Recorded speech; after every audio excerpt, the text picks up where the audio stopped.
Sejam bem-vindos a mais uma live do canal Fé e Conhecimento. Eu sou a Camila.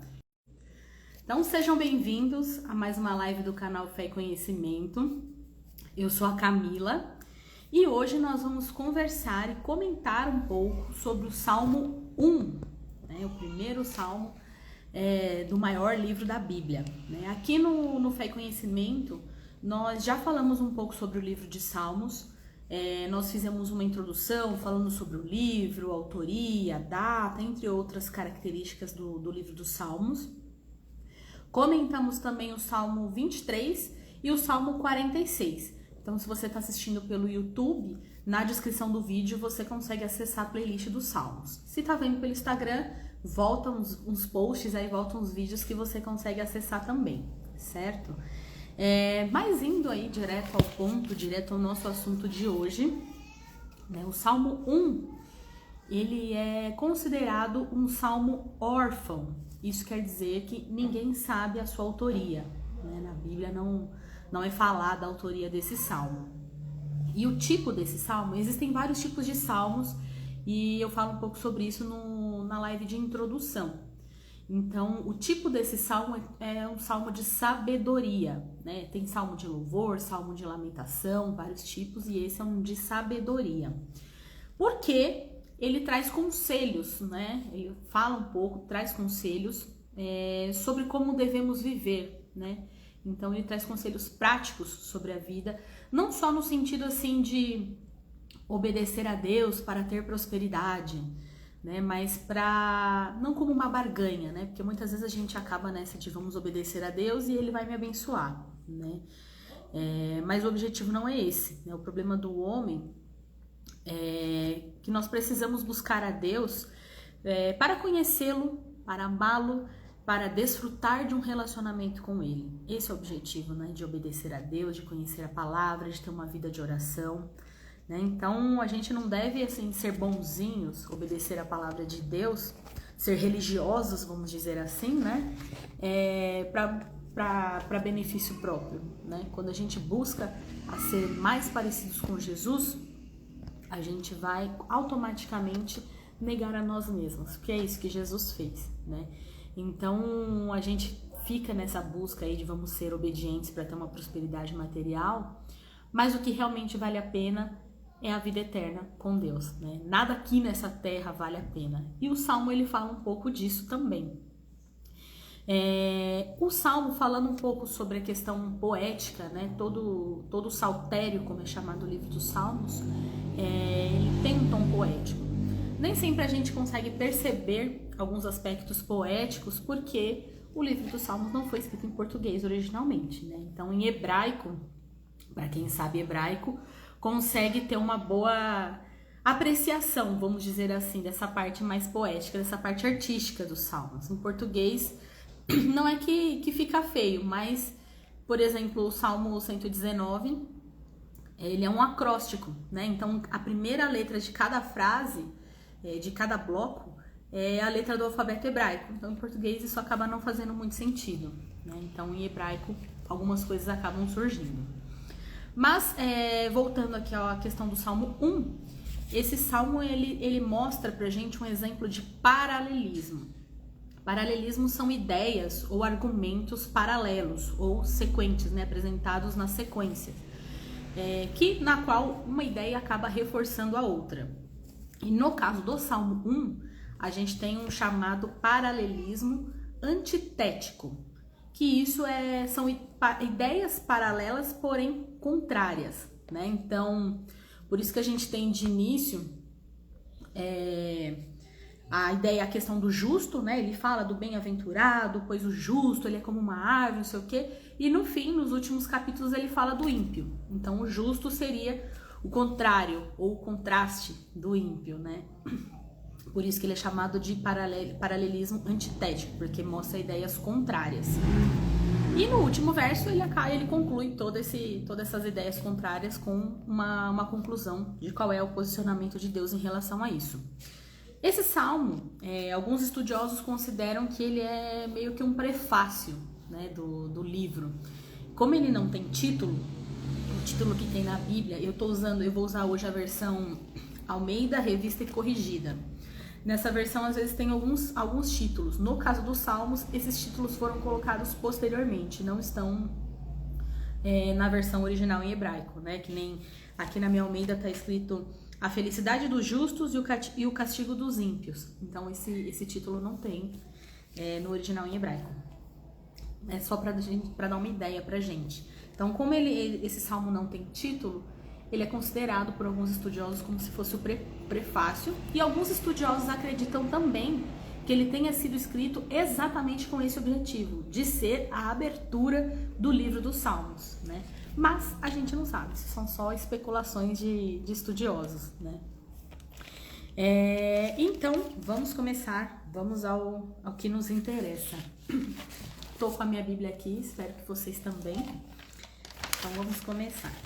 O Salmo começa, vou ler aqui o versículo 1. Bem-aventurado o varão que não anda segundo o conselho dos ímpios, nem se detém no caminho dos pecadores, nem se assenta na roda dos escarnecedores.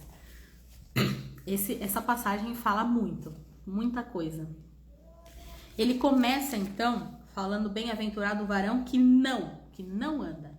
Então ele começa falando do que nós, né, devemos evitar, ou do que um varão bem-aventurado deve evitar, né? Bem-aventurado também você pode achar em outra tradução como feliz, né? Feliz é o homem, feliz é a pessoa, né, que não anda segundo o conselho dos ímpios e por aí vai. Então, ele começa falando, não anda no conselho dos ímpios, ou não anda no conselho de pessoas más. É algo que a gente, como cristãos, temos que prestar muita atenção. A gente falou um pouco sobre o Salmo 23 há algum tempo, e lá a gente conversou assim, o Senhor é o meu pastor e de nada terei falta. Se o Senhor realmente for o meu pastor, eu não vou ter falta de mais nada. De dinheiro, de relacionamentos, de bens, porque eu tenho o Senhor como meu pastor. E se você ouve conselho de pessoas que podem até dizer que tem o Senhor como pastor, mas não vivem como se o Senhor fosse o pastor da vida delas, essas pessoas são ímpias, né? Então, por isso que a gente tem que prestar muita atenção no conselho, de quem nós estamos ouvindo conselhos.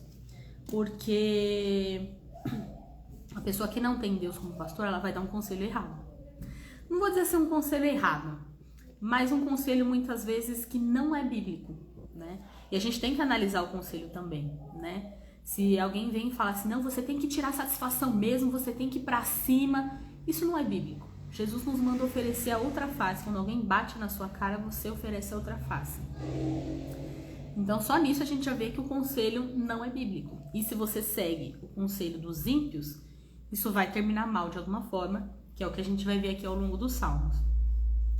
Então, assim, a gente não pode ter os ímpios, pessoas ímpias, como fonte de sabedoria, né? E hoje, não só pessoas ímpias, mas a gente tem vários canais onde a gente tem acesso, onde a gente é, de alguma forma, doutrinados, onde nós somos, né, doutrinados por conselhos ímpios, né? A gente tem aí a televisão, internet, outros meios de comunicação, né? E muitas vezes a gente ouve até dessas pessoas que estão falando através desses meios que o que a Bíblia nos ensina é algo atrasado, é desatualizado. Um livro que foi escrito há mais de 2000 anos atrás não faz o menor sentido hoje. Só que, como diz lá em Eclesiastes, não tem nada novo debaixo do sol. Então tudo que esse povo está falando já foi previsto, já está na Bíblia. Então a Bíblia não é desatualizada, porque não tem nada novo debaixo do sol. Então, assim, pensamentos que a gente acaba tendo, né, às vezes até enquanto mulher. Eu não preciso de homem para ser feliz, eu não preciso de relacionamento, eu sozinha me basto. E não, eu sozinha sou um ser humano, passível de erros, né? Eu sozinha só gero frustrações, eu sozinha me boicoto, então eu preciso de Deus. A questão não é se eu preciso ou não de relacionamentos. Qual é a minha fonte de sabedoria, né? tem que ser a Bíblia. Em primeiro lugar, a Bíblia tem que ser primeiro a palavra de Deus, né? Deus é perfeito, Ele me supre em todas as necessidades e Ele é suficiente, a graça dele me basta, né? Eu sou falha, faço tudo errado todo dia, não é assim, hoje eu fiz coisa errada, eu faço tudo errado todo dia, mas Deus me ama e me perdoa todos os dias, né? Então, é muito fácil a gente se deixar levar por conselhos de pessoas ímpias, né? E o que é uma pessoa ímpia? É uma pessoa que vive como se Deus não existisse. É uma pessoa que governa a si próprio, né? Porém, essa pessoa geralmente ela é infeliz, porque a verdadeira alegria a gente só encontra na presença de Deus, né? Então, a gente só encontra paz ao desfrutar de um relacionamento com Deus. Fora disso, a gente não existe alegria, né? Então, a gente precisa prestar atenção, porque às vezes um conselho ímpio vai levar a gente a um pecado, né? E o pecado, ele oferece um prazer imediato, mas as consequências do pecado geralmente produz dores permanentes. Então, a gente precisa se atentar a isso. Já uma virtude, ela proporciona inicialmente uma dor pela renúncia, porque às vezes a gente quer fazer alguma coisa e a gente sabe que aquilo tá errado, né? Então, a gente renunciar àquele prazer imediato, às vezes gera uma dor. Mas, a longo prazo, aquilo proporciona alegria e paz. Gente, falando assim de nós enquanto cristãos, nós somos chamados a ter uma vida santa, né? E não existe santidade, não existe vida santa sem renúncia do mal. Se a gente não renunciar ao mal, a gente não vai alcançar a vida santa, né? E em Tiago 4:4 é falado pra gente não ser amigo do mundo, né? Então, assim, não existe meio termo. Não tem essa coisa de assim, ai, eu não sou de Deus, mas eu também não sou do diabo, porque ninguém quer ser do diabo, né? Ah, eu não sou de ninguém, eu sou neutro. Não existe neutralidade. Ou você é de Deus, ou você é do diabo. É simples assim, né? A Bíblia nos ensina isso. Não tem um caminho alternativo. Enquanto cristãos, é isso que nós cremos, é isso que a Bíblia diz. Então, terminada essa parte do conselho dos ímpios, olha só quanta coisa sobre a importância de a gente não ouvir o conselho dos ímpios. Ele continua, nem se detém no caminho dos pecadores. Quem são os pecadores, né? Os ímpios são aquelas pessoas que vivem, que até acreditam em Deus, mas vivem como se Deus não existisse, né? Vive uma vida independente de Deus. O pecador é aquele que, em plena consciência e intencionalidade, se afasta de Deus e se rebela contra a vontade dele, né? É quem, de alguma forma, se opõe contra Deus. Muitas vezes, a pessoa, ela não verbaliza isso. Eu sou uma pessoa que vou aqui me posicionar contra Deus. Às vezes, ela faz isso sem perceber, né? Então é aquela pessoa que ignora conselhos bíblicos, ignora a Bíblia, começa ignorando a Deus, né? Ignorando a existência de Deus. Quando vê, isso já está levando a pessoa a comportamentos que não agradam a Deus, né? É uma estrada que vai só decaindo. Então, a gente precisa também não se deter no caminho. O que é deter? É parar.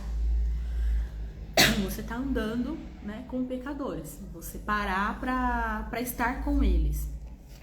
Isso não quer dizer que assim, se alguém não é crente, eu não posso nem cumprimentar. Nada, gente, sem extremismos. Mas a gente ouve até o conselho do ímpio no sentido de que, no caso, eu não sou surda. Então a gente pode até ouvir. Mas daí a seguir o conselho do ímpio, né, e dos pecadores, aí já é uma outra história. Então a gente precisa tomar muito cuidado. Em seguida, ele fala, nem se assenta na roda dos escarnecedores. Em outras traduções, fala também dos zombadores, né? Não se assenta na roda dos zombadores. Quem são os escarnecedores? O escarnecedor é o que está no último estágio aí, vamos pensar assim, de uma decadência espiritual. Ele não apenas desconsidera Deus, desconsidera a existência de Deus, como faz o ímpio. Ele não apenas se opõe a Deus, como faz o pecador, mas ele também zomba de Deus e da sua palavra, né? O evangelho, né, o verdadeiro evangelho, ele não é fanatismo, ele não é aprisionador, ele não leva as pessoas a uma vida infeliz. E quem fala isso é porque não conhece ou não entendeu o verdadeiro evangelho, né? Então, os zombadores, nem sempre esses zombadores, eles conhecem Jesus, falam de coisas muitas vezes que não conhecem. Então, a gente não deve andar com essas pessoas, né? E pensando nesse primeiro verso, num total, né, como um todo, ele fala de um processo, se a gente parar para analisar, de uma decadência espiritual. Ele começa falando assim de não andar segundo o conselho dos ímpios. Né? Andar é um verbo de movimento, de caminhar, né? Então a gente não deve andar, mesmo que de modo passageiro, no conselho dos ímpios, né? São coisas que não vão trazer edificação, que não vão contribuir a edificar a nossa caminhada espiritual. Depois de andar, que é um verbo de movimento, ele fala não se deter. Não se deter já traz uma certa estabilidade, significa que você já parou, já se interessou, já quis dar uma olhada, né? Então é algo que assim, você parou, tá sempre por perto, tá sempre de olho, tá acompanhando. E quando ele fala não se assenta na roda dos escarnecedores, o se assentar quer dizer que você já está confortável com o pecado.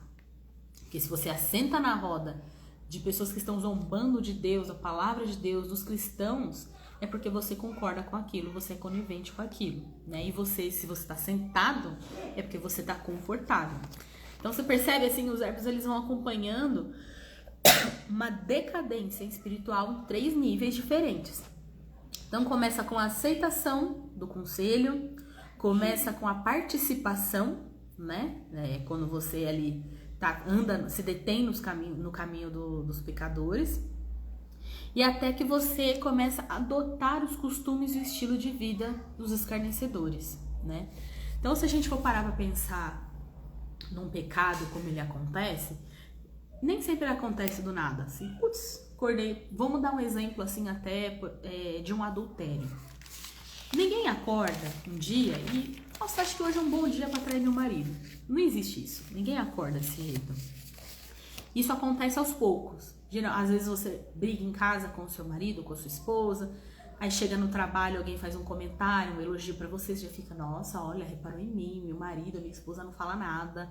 Aí daquilo vai virando uma conversinha, daquilo vai trocando mensagem, daquilo vai, daqui a pouco aconteceu um adultério. Então é nesse sentido.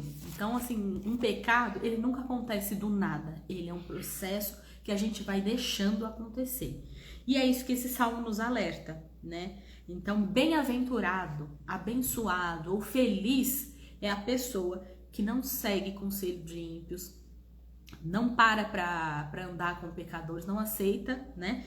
E não se assenta, não se sente confortável com os escarnecedores. Então, olha só quanto conselho tem nesse primeiro versículo, né? Nesse primeiro versículo, ou verso, né? Quando é salmo a gente diz que é verso, mas às vezes eu vou soltar versículo, gente. Ele começa falando sobre o que o justo, né? O que um homem bem-aventurado, feliz, deve evitar. No versículo 2, ele fala o que o bem-aventurado ele deve fazer, né? Que é, aqui ó, antes tem o seu prazer na lei do Senhor e na sua lei medita dia e noite, né? Então, quando esse salmo foi escrito, ele fala da lei do Senhor porque não existia a Bíblia completa, né? Tinha só os primeiros 5 livros, os livros de Moisés ou a Torá. Mas hoje, trazendo isso para hoje, né? É toda a Bíblia, né? Nós, enquanto cristãos, a gente tem que ter a nossa alegria na Bíblia, na palavra de Deus e em meditar na palavra de Deus dia e noite, né? Porque é a partir de meditar e de conhecer a palavra de Deus que a gente vai fazer a vontade de Deus. Muitas vezes a gente vê pessoas assim, eu preciso saber qual que é a vontade de Deus para minha vida, para determinada situação. A vontade de Deus está revelada na Bíblia, né? Então, tudo que você precisa saber está na Bíblia. Então, você precisa conhecer a Bíblia, estudar a Bíblia, buscar entender a Bíblia e meditar, né? Em Filipenses 4:8 fala que a gente deve pensar em tudo que é justo, tudo que é bom, de boa fama, digno de louvor, tudo que é aceitável, né? Várias coisas boas, tudo que é excelente. E é nisso que a gente teve que pensar. O que são essas coisas? Também a palavra de Deus. Quando a gente medita, entende e tem a palavra de Deus guardada na nossa cabeça, né, ou guardada no coração, como diz o Salmo 119, a gente vai errar cada vez menos. O problema é que a gente se desespera com tantas coisas e não faz o básico, que é, além de ter uma vida de oração, conhecer a palavra de Deus, né? Então, para os salmistas, até em outros salmos, ele fala que a palavra de Deus é mais preciosa do que o ouro, né? Porque na instrução, na lei de Deus, a gente encontra instrução, direção, proteção e até deleite, né? E aqui, nesse caso, a lei do Senhor, lembra que eu falei no início que esse salmo ele apresenta ideias contrárias? Uma coisa vai contradizendo a outra, vai anulando, vamos dizer, a outra. Então aqui ele fala do conselho dos ímpios e em seguida no outro versículo ele fala tem prazer na lei do Senhor. Então a lei do Senhor faz uma oposição à nossa fonte de sabedoria, que não deve ser o conselho dos ímpios, e sim a palavra do Senhor. Aqui ele fala na sua lei medita dia e noite. O verbo, esse medita, quando você vai pesquisar no original, ele tem algo mais do que apenas uma reflexão. O significado vai além de uma reflexão silenciosa. Ele significa também sussurrar, né? Você ficar falando baixinho sobre aquilo. É claro que dependendo do que a gente faz durante o nosso dia, a gente não fica falando sozinho. Apesar que também não é uma má ideia. Mas a ideia é de que você fique mastigando lentamente, ouvindo, processando, até que aquilo entre no seu coração, né? Então, por isso que é importante a gente meditar. E não só meditar, né? Ter prazer, conhecer a palavra de Deus, estar sempre em contato, sempre aprendendo mais da palavra de Deus, isso é um prazer, né? E meditar e conhecer a palavra de Deus é o que faz uma pessoa bem-aventurada, uma pessoa abençoada, uma pessoa feliz, que é o que ele fala, bem-aventurado o varão, que antes tem o seu prazer na lei do Senhor e nela medita dia e noite. Então, conhecer a palavra de Deus traz prazer, traz alegria, traz deleite aí no relacionamento com Deus.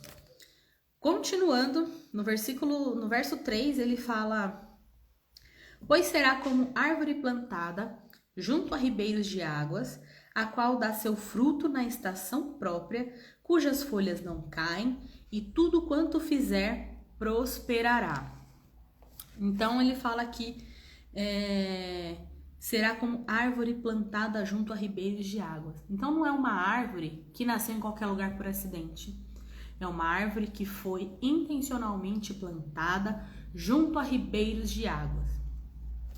Então, assim, não dá árvore, vocês não vão ver árvore, obviamente, em desertos, né? A árvore, ela só consegue crescer e desenvolver quando ela está próximo de lugares que tem água. No caso aqui, ele colocou um ribeiro, porque a partir disso as raízes vão crescendo e elas conseguem se nutrir a partir da água que tem, né? A partir da umidade que tem próximo ao ribeiro de águas, né? Então, os ribeiros, né, no caso aqui dele se referindo à árvore, é uma fonte de provisão, né, de onde nós tiramos sustento.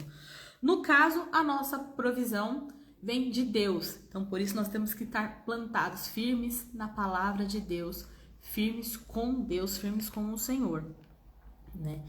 E além disso, né, além de estar firmemente plantado junto a ribeiro de águas, ele fala a qual dá o seu fruto na estação própria. Então, a pessoa que é verdadeiramente cristã, está verdadeiramente com Deus, é uma pessoa frutífera. Ela é uma pessoa que dá frutos e dá fruto no tempo certo. Não simplesmente sai fazendo um monte de coisa aleatória aí, né? Ela dá fruto no tempo certo porque ela é guiada e cuidada pelo Senhor, né? O justo, ele não é governado por si próprio, né? Ele é governado por Deus, ele não é uma pessoa ímpia. Ímpia é a pessoa que governa a si próprio, né? Então o justo, ele é governado por Deus, por isso que ele dá fruto na estação certa, né? E tudo quanto ele fizer prosperará. Muitas vezes a gente interpreta essa questão da prosperidade na Bíblia, geralmente quanto à prosperidade material. Pode ser isso? Pode, mas nem sempre é isso, né? A gente precisa rever esses conceitos de prosperidade. Ter Jesus como nosso pastor, isso já é prosperidade, né? É sinal de que eu já tenho tudo, de que eu entendi o evangelho, de que eu entendi a minha missão e de que eu vou alcançar a vida eterna. Então, nada aqui nessa terra vai valer a pena, porque todas as alegrias aqui são passageiras, né? Nós temos que estar em busca da alegria eterna, que a gente só encontra com Deus. Eu li um comentário do pastor Arival Dias Casemiro, ele é um pastor presbiteriano, e ele comenta 5 características a respeito da árvore, né? Para a gente compreender melhor por que aqui ele fala que bem-aventurado, ou abençoado, ou feliz essa pessoa é plantada como uma árvore. A primeira coisa, ele fala da questão de permanência, né? Que a árvore, ela é plantada, né? A árvore, ela não é algo assim mole, gelatina, ela é estável. Então, uma pessoa que medita na palavra do Senhor, que tem um relacionamento com Deus, é uma pessoa estável, uma pessoa, né, firme. Ele fala da segunda característica, é a questão da posição, ou da localização, né? Ela está plantada próximo ao ribeiro de águas. Então, é uma pessoa que está sempre nutrida, é uma pessoa que está sempre em contato com Deus. E a gente vê nessa pessoa que ela é diferente. Ele fala a respeito da produtividade, né? Que é uma pessoa que dá fruto no tempo certo, né? Na estação própria, ou no tempo certo, dependendo da tradução. Então, é uma pessoa frutífera. Fala da perpetuidade, fala até de um legado, vamos dizer assim, porque as suas folhas não caem. Então não é algo assim passageiro, que o vento bateu, levou, né? É uma pessoa firme e que vai se manter, que se mantém nessa firmeza. E fala da prosperidade, né? Que tudo quanto fizer será bem sucedido, porque ela vai fazer não para benefício próprio, mas para obedecer a palavra de Deus, amando o próximo, assim como Jesus os amou, né? E agora, finalizamos aí essa primeira metade do Salmo, onde ele fala aí da questão do bem-aventurado, as características, o que ele deve evitar, o que ele deve fazer e como é uma pessoa bem-aventurada. Agora a gente entra no versículo 4, que fala dos ímpios, né?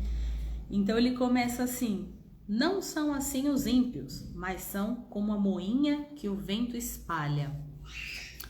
A moinha são cereais que já foram debulhados, né? Então a moinha ela é pó, ela é resíduo, tipo uma palha que não tem valor, que geralmente o destino dela é o fogo, porque se não tem utilidade não dá para ficar estocando aquilo. Então normalmente a moinha ela é queimada, né? Então ela é como moinha que o vento espalha. Isso lembra bastante até a parábola do joio e do trigo, né? Para quem não conhece, a parábola está em Mateus, capítulo 13, 24, mais ou menos ali do 24 ao 30, por ali. Dá uma olhada depois. A parábola do trigo fala um pouco do joio e do trigo, né? Que o trigo é uma planta forte que dá semente, que alimenta as pessoas. O joio é uma erva daninha que não serve para nada, né? E os dois crescem juntos. E não dá para separar o joio do trigo, uma vez que eles já estão juntos. Mas no dia do juízo será separado, tudo será separado, né? Tanto o joio como o trigo, e Deus vai saber quem é joio e quem é trigo, vamos dizer assim. Mas eu vou chegar lá, mas calma.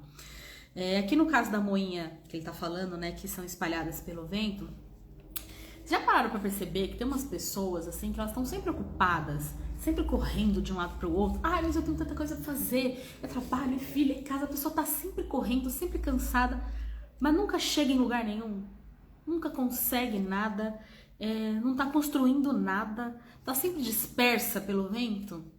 Lembra da árvore? O bem-aventurado é uma pessoa que tá firme, é uma pessoa firmemente plantada. O ímpio, que dirige a si próprio pelas suas próprias ideias, pela sua própria cabeça, é essa pessoa que o vento leva. Vai, assim, aleatoriamente, não sabe de onde veio, não sabe para onde vai, e geralmente não vai para lugar nenhum. Fica só nessa correria eterna, se cansando sem sentido. E aí ele continua, no versículo 5. Pelo que os ímpios não subsistirão no juízo, nem os pecadores na congregação dos justos. Por que eu falei da parábola do joio e do trigo, que eu me antecedi um pouco? Aqui ele fala que os ímpios não subsistirão no dia do juízo, ou seja, haverá um dia de juízo onde todos seremos julgados, os justos e os ímpios. E ele falou assim, os ímpios não vão subsistir, nem os pecadores na congregação dos justos. Isso quer dizer o quê? Que na congregação dos justos tem gente ímpia. Quer dizer que na igreja tem gente que diz que é crente e não é. Então, eu já ouvi muito, assim, às vezes num ambiente, vamos dizer assim, secular, tipo trabalho, faculdade, escola, assim, mas eu conheço gente que diz que é crente e que faz tal pecado, que faz tal coisa. Gente, toda igreja vai ter joio, por isso que tem essa parábola, explicando pra gente que, e não dá pra tirar o joio, não é assim, o joio só vai ser separado no último dia, né, no dia do juízo. Então, se você vai numa igreja e você não encontrou o joio, talvez o joio seja você. Mas foi só uma brincadeira. Mas toda igreja vai ter o joio, vai ter gente que não é crente, vai ter gente que não é realmente convertida, né? E eu sabendo disso, né, sabendo que em toda igreja vai ter pessoas que não são realmente, não nasceram de novo, não aceitaram, não tem Jesus como seu pastor, eu não posso me deixar levar. Então, assim, eu vejo pessoas, às vezes, se entristecendo dentro da igreja. Porque fulano fez fofoca de mim, porque fulano falou mal de mim. Então, assim, se eu tô me chateando toda vez pelas mesmas fofocas das mesmas pessoas, alguma coisa também tá errada comigo. Eu preciso buscar a compreender mais a Bíblia, conhecer mais a palavra de Deus. Porque aqui nesse salmo tá falando, né? Nem dos ímpios, nem os pecadores na congregação dos justos. Então vai ter gente que não é crente dentro da igreja, não sou eu que estou dizendo. É a Bíblia que está dizendo, e a gente precisa saber disso, precisa saber lidar com isso, né? E aí ele finaliza o salmo dizendo, porque o Senhor conhece o caminho dos justos, mas o caminho dos ímpios perecerá. Então, assim, não cabe a mim também dizer quem é justo, quem é ímpio, quem é trigo e quem é joio. O Senhor conhece o caminho do justo, né? Mas o caminho dos ímpios perecerá. Ele conhece os dois caminhos. E aqui ele tá falando pra gente qual é o destino dos dois caminhos.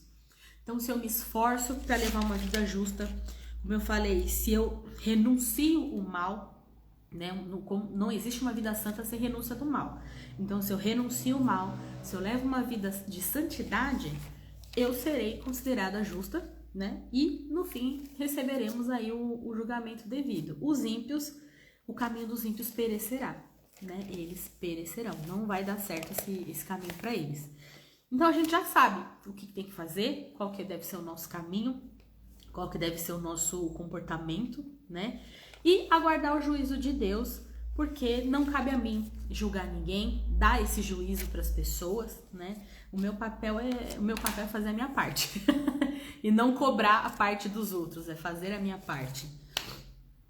Então, assim, gente, de comentários a respeito desse salmo, até o significado de palavras, uma contextualização, basicamente é isso. Mas para a gente refletir, né, mais profundamente sobre isso hoje, ele fala também, quando eu li, falou muito ao meu coração a respeito de posicionamento, né? Pra gente refletir, né? Qual é o meu posicionamento enquanto cristão, né? Qual é o caminho que eu vou seguir? Com quem eu tô andando? Qual é o conselho de quem que eu tô ouvindo? Né? Então é muito fácil assim, mas eu sou cristã, eu sou da igreja, mas só escuto conselho de pessoas erradas, só aceito conselhos antibíblicos, conselhos que agradam o meu coração e não conselhos que agradam a Deus, né? Então por isso a gente tem que encontrar prazer na palavra de Deus. Às vezes a gente fica, meu Deus, o que eu vou fazer? E agora? Busca conselho na palavra de Deus, vai ler a Bíblia, né? Vai ler a Bíblia, seja membro de uma igreja, converse com seu pastor, com a liderança. E até pastores e lideranças, gente, são seres humanos e estão passíveis de erro. Por isso que a gente tem que conhecer a Bíblia, pra gente não cair em armadilhas até de lideranças, né? Eu não tô dizendo que você tem que tratar todo mundo com o pé atrás, não sei o quê, mas a gente também não tem que aceitar tudo que falam pra gente. Por isso que a gente tem que ter conhecimento bíblico, tem que ter vida de oração, tem que ter relacionamento com Deus, porque Deus nos dá esse discernimento de saber qual é o conselho bíblico, se o conselho que eu tô ouvindo realmente é bíblico, por mais até que eu não goste, né? Mas se o conselho que eu tô ouvindo é bíblico, né? E essa questão que ele fala aqui esse paralelo, né, entre uma árvore plantada e a moinha que o vento espalha, né? Muitas vezes essa questão de uma árvore plantada, a visão das pessoas de hoje, quando a gente fala assim, ele falou, tem seu prazer na lei do Senhor e será como uma árvore plantada. Quando a gente fala assim de leis, mandamentos, exigências religiosas até, a visão das pessoas de hoje em dia é que essas coisas são aprisionadoras, são coisas que assim impedem o fluir da minha subjetividade, né? O relativismo que a gente vive hoje. E porque a árvore ela é plantada, ela é fixa, assim como o crente, ele é firme, ele é estável, né? Mas as pessoas acham que a liberdade é isso. Vamos moinha no vento. A gente vai fazer o que você quiser, sair sem, deixa a vida me levar. E a gente sabe que deixar a vida me levar, ela vai te levar para o lugar errado. Não tem essa de, eu vou para lugar nenhum. Todos estamos indo para algum lugar, né? Depende de para onde você quer ir. Então a moinha, ela dá uma impressão de liberdade, olha, tá solta pelo vento. Mas isso não é liberdade. Na verdade, ela fica presa no vento, porque ela não consegue parar na hora que ela quer, né? A árvore, ela é firme. Inclusive, se vem o vento, a árvore continua firme. Se vem tempestade, vem um monte de coisa, a árvore continua firme. A pessoa no vento, na verdade, ela tá presa no vento, ela não consegue sair. Não sozinha, só se alguém pegar e tirar ela, né? E até isso, assim, a árvore, ela representa a vida. A árvore, ela é um ser vivo. A moinha já foi viva, já foi uma planta, já foi uma árvore, né? Hoje ela não é mais, né? Ela morreu e tá aí, solta pelo vento. Então, traz esse paralelo aí de liberdade versus prisão, mas na verdade o mundo tá invertendo esses valores, né? Por isso que a gente tem que escolher qual é o caminho que a gente vai fazer. Então é uma escolha entre seguir a Deus ou não, né? Não é, como eu falei, não existe caminho neutro. É uma escolha entre vida ou morte. Ou eu vou com Deus, né, e aceito a vida, né, escolho a vida, ou não. E aí eu caminho para a morte, né, para um caminho que ele fala aqui, o caminho dos ímpios perecerá. Vai caminhar para um caminho que vai perecer. Então é isso, gente. O que eu tinha para falar era isso. Espero que tenha ajudado vocês aí na compreensão. Se vocês tiverem outras dúvidas aí a respeito desse salmo, outras perguntas, vocês podem deixar nos comentários, que eu vou deixar a live salva. Podem me mandar mensagem também, que eu gosto muito de receber as mensagens de vocês, eu aprendo muito. E semana que vem teremos um estudo também sobre o livro de Judas. Mais pra frente eu vou colocar a divulgação aqui pra vocês. E eu espero vocês aí nos estudos, e conforme eu conseguir estudar também outros salmos, eu vou colocando para vocês também, certo? Obrigada a todos vocês que ficaram aqui até o fim e depois curte os vídeos. Dá aquela engajada, gente. Obrigada, a paz do Senhor para vocês e boa noite.